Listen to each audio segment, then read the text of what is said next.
Atlantis atau Atlantika dalam bahasa Pulau Atlas, adalah pulau legendaris yang pertama kali disebut oleh Plato dalam buku Timaeus dan Critias. Peta Atlantis menurut Athanasius Kircher. Pada peta tersebut, Atlantis terletak di tengah Samudra Atlantik. Dalam catatannya, Plato menulis bahwa Atlantis terhampar di seberang pilar-pilar Hercules, dan memiliki angkatan laut yang menaklukkan dan Afrika 3.500 tahun sebelum waktu Solon, atau sekitar tahun 1.500 SM. Setelah gagal menyerang Yunani, Atlantis tenggelam ke dalam samudra, hanya dalam waktu 1 hari 1 malam. Atlantis umumnya dianggap sebagai mitos yang dibuat oleh Plato untuk mengilustrasikan teori politik. Meskipun fungsi cerita Atlantis terlihat jelas oleh kebanyakan ahli, mereka memperdebatkan apakah dan seberapa banyak catatan Plato diilhami oleh tradisi yang lebih tua. Beberapa ahli mengatakan bahwa Plato menggambarkan kejadian yang telah berlalu, seperti letusan Tera atau Perang Troya, sementara lainnya menyatakan bahwa ia terinspirasi dari peristiwa kontemporer seperti hancurnya Helike tahun 373 SM atau gagalnya invasi Athena ke Sisilia tahun 415–413 SM. Masyarakat sering membicarakan keberadaan Atlantis selama era klasik, tetapi umumnya tidak mempercayainya dan kadang-kadang menjadikannya sebagai bahan lelucon. Kisah Atlantis kurang diketahui pada abad pertengahan, tetapi, pada era modern, cerita mengenai Atlantis ditemukan kembali. Deskripsi Plato menginspirasikan karya-karya penulis zaman Renaissance, seperti New Atlantis karya Francis Bacon. Atlantis juga memengaruhi literatur modern, dari fiksi ilmiah hingga buku komik dan film. Namanya telah menjadi pameo untuk semua peradaban prasejarah maju yang hilang. Catatan Plato. Dua dialog Plato, Timaeus dan Critias, yang ditulis pada tahun 360 SM, berisi referensi pertama Atlantis. Plato tidak pernah menyelesaikan Critias karena alasan yang tidak diketahui, namun, ahli yang bernama Benjamin Jowett, dan beberapa ahli lain, berpendapat bahwa Plato awalnya merencanakan untuk membuat catatan ketiga yang berjudul Hermocrates. John Limalius mengasumsikan bahwa Plato setelah mendeskripsikan asal-usul dunia dan manusia dalam Timaeus, dan juga komunitas sempurna Athena kuno dan keberhasilannya dalam mempertahankan diri dari serangan Atlantis, dalam Critias akan membahas strategi peradaban Helenik selama konflik mereka dengan bangsa barbar sebagai subjek diskusi dalam Hermocrates.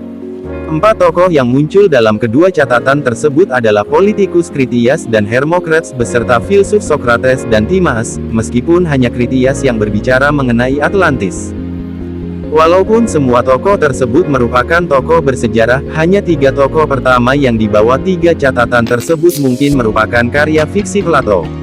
Dalam karya tertulisnya, Plato menggunakan dialog Socrates untuk mendiskusikan posisi yang saling berlawanan dalam hubungan perakiraan. Timaeus dimulai dengan pembukaan, diikuti dengan catatan pembuatan dan struktur alam semesta dan peradaban kuno. Dalam bagian pembukaan, Socrates merenungkan mengenai komunitas yang sempurna, yang dideskripsikan dalam Republik karya Plato, dan berpikir apakah ia dan tamunya dapat mengingat sebuah cerita yang mencontohkan peradaban seperti itu.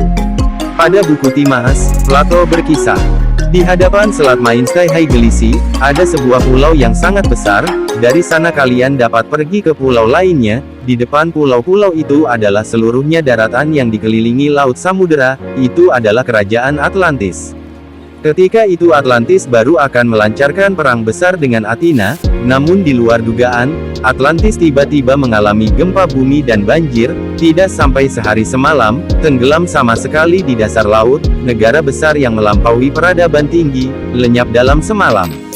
Critias menyebut kisah yang diduga sejarah yang akan memberikan contoh sempurna, dan diikuti dengan deskripsi Atlantis. Dalam catatannya, Athena kuno mewakili komunitas sempurna, dan Atlantis adalah musuhnya, mewakili ciri sempurna sangat antitesis yang dideskripsikan dalam Republik.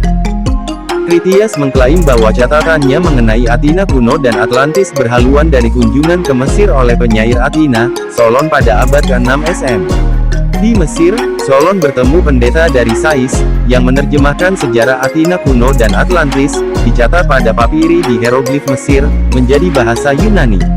Menurut Plutarch, Solon bertemu dengan Xenopis Heliopolis, dan Sonchis Saite, yang paling dipelajari dari semua pendeta kehidupan Solon.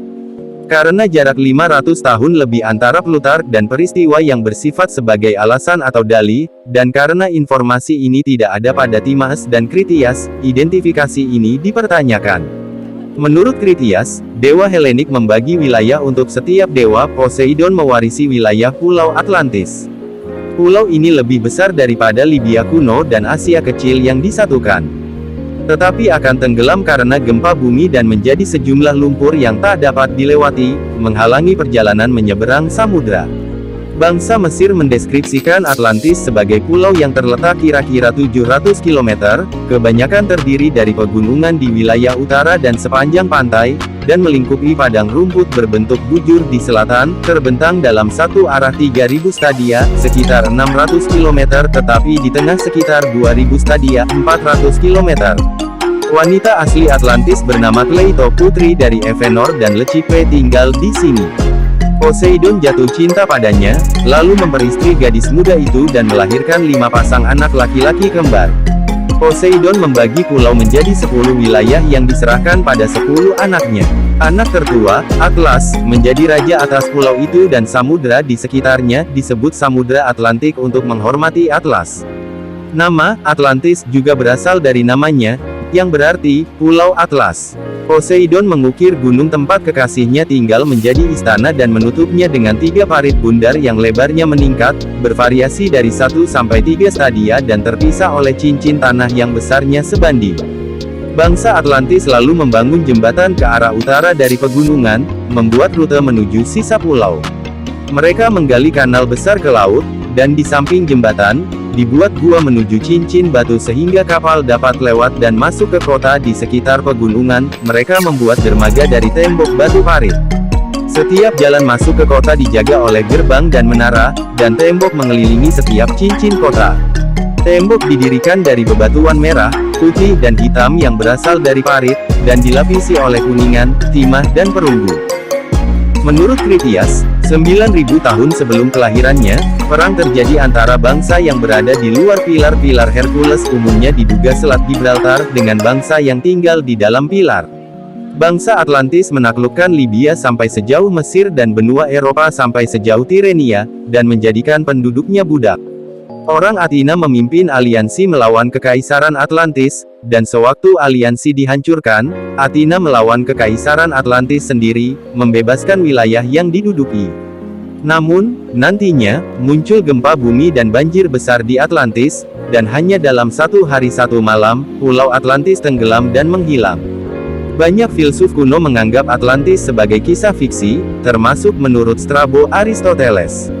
Namun, terdapat filsuf, ahli geografi dan sejarawan yang percaya akan keberadaan Atlantis.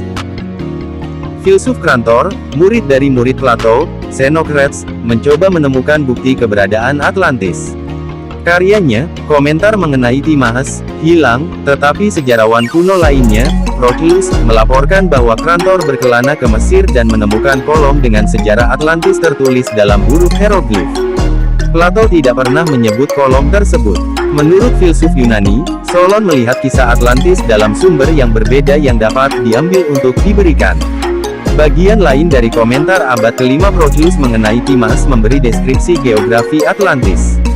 Menurut mereka, terdapat 7 pulau di laut tersebut pada saat itu, tanah suci untuk Persephone, dan juga 3 lainnya dengan besar yang sangat besar, salah satunya tanah suci untuk Pluto, lainnya untuk Ammon, dan terakhir di antaranya untuk Poseidon, dengan luas ribuan stadia. Sejarawan dan filsuf kuno lainnya yang mempercayai keberadaan Atlantis adalah Strabo dan Posidonius. Catatan Plato mengenai Atlantis juga telah menginspirasi beberapa imitasi parodik. Hanya beberapa dekade setelah Timaeus dan Kritias, sejarawan Theopompus dari Chios menulis mengenai wilayah yang disebut Meropis. Deskripsi wilayah ini ada pada buku 8 Philippika, yang berisi dialog antara Raja Midas dan Silenus, teman dari Dionysus. Silenus mendeskripsikan bangsa Meropit, ras manusia yang tumbuh 2 kali dari ukuran tubuh biasa, dan menghuni 2 kota di Pulau Meropis, Thebes kota Pies, dan Machimos, kota pertempuran. Ia juga melaporkan bahwa angkatan bersenjata sebanyak 10 juta tentara menyeberangi samudra untuk menaklukkan Hyperborea, tetapi menggagalkan rencana itu ketika mereka menyadari bahwa bangsa Hyperborea adalah bangsa terberuntung di dunia. Heinz Gunther Nesselrad menyatakan bahwa cerita Silenus merupakan jiplakan dari kisah Atlantis, untuk alasan membongkar ide Plato untuk mengejeknya.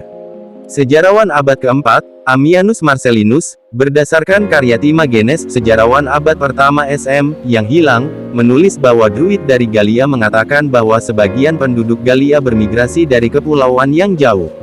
Catatan Ammianus dianggap oleh sebagian orang sebagai klaim bahwa ketika Atlantis tenggelam, penduduknya mengungsi ke Eropa Barat, tetapi Ammianus mengatakan bahwa Grasidae, druid menyebut kembali bahwa sebagian dari penduduk merupakan penduduk asli, tetapi lainnya juga bermigrasi dari kepulauan dan wilayah melewati Rin, res gestae, tanda bahwa imigran datang ke Galia dari utara dan timur, tidak dari Samudra Atlantik.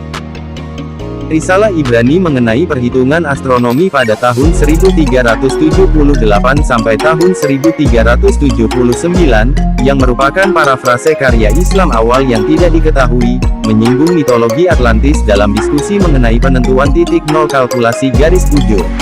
Novel Francis Bacon tahun 1627, The New Atlantis, Atlantis Baru, mendeskripsikan komunitas utopia yang disebut Ben Salem, terletak di pantai barat Amerika. Karakter dalam novel ini memberikan sejarah Atlantis yang mirip dengan catatan Plato. Tidak jelas apakah Bacon menyebut Amerika Utara atau Amerika Selatan. Pada pertengahan dan akhir abad ke-19, beberapa sarjana Mesoamerika, dimulai dari Charles Etienne Brasser de Bourbock, dan termasuk Edward Herbert Thompson dan Augustus Le Plongeon, menyatakan bahwa Atlantis berhubungan dengan peradaban Maya dan Aztec. Pada tahun 1882, Ignatius L. Donnelly mempublikasikan Atlantis, The Antediluvian World. Karyanya menarik minat banyak orang terhadap Atlantis. Donnelly mengambil catatan Plato mengenai Atlantis dengan serius dan menyatakan bahwa semua peradaban kuno yang diketahui berasal dari kebudayaan Neolitik tingginya. Selama akhir abad ke-19, gagasan mengenai legenda Atlantis digabungkan dengan cerita-cerita benua hilang lainnya, seperti Lemuria. Helena Blavatsky, nenek pergerakan era baru, menulis dalam The Secret Doctrine, doktrin rahasia, bahwa bangsa Atlantis adalah pahlawan budaya, kontras dengan Plato yang mendeskripsikan mereka sebagai masalah militer, dan akar ras keempat, yang diteruskan oleh ras Arya. Rudolf Steiner menulis Evolusi Budaya Atlantis. Edgar Cayce pertama kali menyebut Atlantis tahun 1923 dan nantinya menjelaskan bahwa lokasi Atlantis berada di Karibia dan menyatakan bahwa Atlantis adalah peradaban kuno yang jaya, memiliki kapal dan pesawat tempur yang menggunakan energi dalam bentuk kristal energi misterius, dan telah tenggelam. Ia juga memprediksi bahwa sebagian dari Atlantis akan naik ke permukaan tahun 1968 atau 1969. Jalan Bimini, yang ditemukan oleh Dr. J. Manson Valentine, merupakan formasi batu tenggelam yang terlihat seperti jalan di sebelah utara Kepulauan Bimini Utara. Jalan ini ditemukan pada tahun 1968 dan diklaim sebagai bukti peradaban yang hilang dan kini masih diteliti. Telah diklaim bahwa sebelum era Eratosthenes tahun 250 SM, penulis Yunani menyatakan bahwa lokasi pilar-pilar Hercules berada di Selat Sisilia, tetapi tidak terdapat bukti yang cukup untuk membuktikan hal tersebut. Berikut ini adalah lokasi yang diduga sebagai lokasi Atlantis. 1. Al-Andalus, 2. Kreta dan Santorini, 3. Turki, 4. di dekat Siprus, 5. Timur Tengah, 6. Malta, 7. Sardinia, 8. Troya, 9. Antartika, 10. Australia, 11. Kepulauan Azores, 12. Tepi Bahama dan Karibia, 13. Bolivia, 14. Laut Hitam, 15. Inggris, 16. Irlandia, 17. Kepulauan Canary dan Tanjung Verde, 18. Denmark, 19. Finlandia, 20. Indonesia, 21. Isla de la Juventud dekat Kuba, 22. Meksiko, 23. Laut Utara, 24. Extremadura, Portugal, 25. Swedia. Terima kasih telah menyaksikan, semoga Anda terhibur.